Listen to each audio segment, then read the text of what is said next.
Assalamualaikum warahmatullahi wabarakatuh. Salam persaudaraan.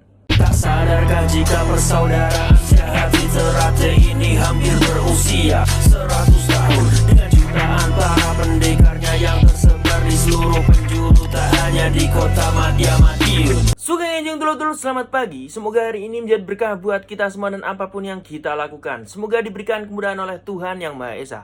Pada pagi hari ini dulur-dulur, kembali ke segmen sharing bersama Bima ANF. Dan kali ini Bima ANF ingin mengajak dulur-dulur semua untuk membahas sebuah kejadian yang di sini melibatkan nama besar dari organisasi persaudaraan Setia Hati Teratai. Jadi sebenarnya Bima ANF tidak ingin membahas ini ya dulur-dulur, karena apapun pendapat yang kita utarakan, namanya saya ini adalah salah satu anggota dari PSHT, pasti akan dianggap sebagai sebuah pembelaan. Saja di sini Bima ANF terasa gatal karena kolom komentar di sosial media Bima ANF dipenuhi hujatan-hujatan para netizen dulur-dulur yang memaksa saya sendiri untuk ikut andil dalam membahas permasalahan ini. Jadi dalam permasalahan yang ingin kita bahas kali ini dulur-dulur, sebelumnya kita memohon maaf sebesar-besarnya kepada tukang ojol ini ya. Karena mau bagaimanapun, dan dilihat dari sudut pandang manapun, apa yang dilakukan oleh dulur kita itu memang salah dulur-dulur. Tapi apabila kita mau meneliti lebih dalam lagi mengenai video yang viral tersebut, sebenarnya tidak semua warga PSHT yang ada di situ atau ada di lokasi itu melakukan pengeroyokan dulur-dulur. Justru mereka mendatangi ojol ini. Ini mereka ingin melerai. Karena sebenarnya permasalahan ojol ini bukan kepada semua warga PSHT,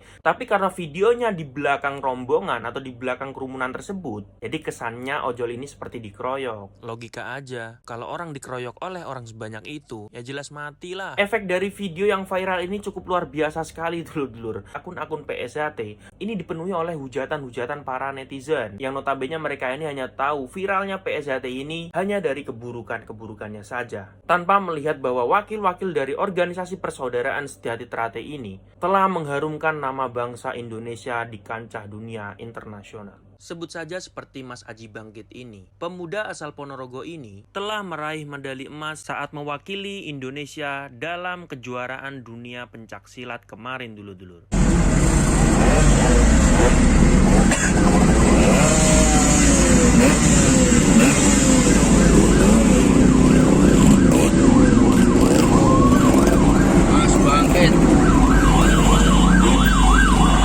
Selamat dumateng Mas Aji Bangkit.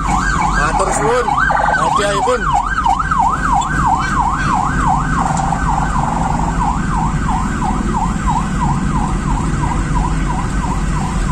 Ada juga warga dari PSHT cabang Tegal, yaitu adalah Mbak Atifa. Dia pun juga mewakili sebagai kontingen Indonesia dalam kejuaraan kemarin dulur-dulur, dan sekaligus menyumbang 1 medali emas untuk Negara Kesatuan Republik Indonesia ini dulur-dulur. Istimewanya lagi, kepulangannya di tanah air tidak hanya disambut oleh keluarga saja dulur-dulur, tapi juga keluarga besar persaudaraan Setia Hati Teratai cabang Tegal dan wali kota kota Tegal dulur-dulur. Sekali lagi atas kejadian yang menimpa Bapak Ojol ini, saya mengatasnamakan saudara-saudara saya PSHT memohon maaf sebesar-besarnya tentang apa yang telah menimpa Bapak, dan untuk dulur-dulurku semua semoga menjadi pembelajaran agar kedepannya kita lebih kondusif lagi ya kan, lebih tertib lagi, tidak terjadi kejadian sedemikian rupa, karena sungguhnya organisasi ini adalah organisasi yang baik dan segala prestasinya sudah membawa nama baik bangsa Indonesia. Oke dulur-dulurku, terima kasih sudah menonton video terbaru dari Bima ANF, dan sampai jumpa di video Bima ANF yang selanjutnya. Salam persaudaraan. Tak sadarkah jika persaudaraan Hati Teratai ini hampir berusia 100 tahun dengan jutaan para pendekarnya yang tersebar di seluruh penjuru, tak hanya di kota Madiun.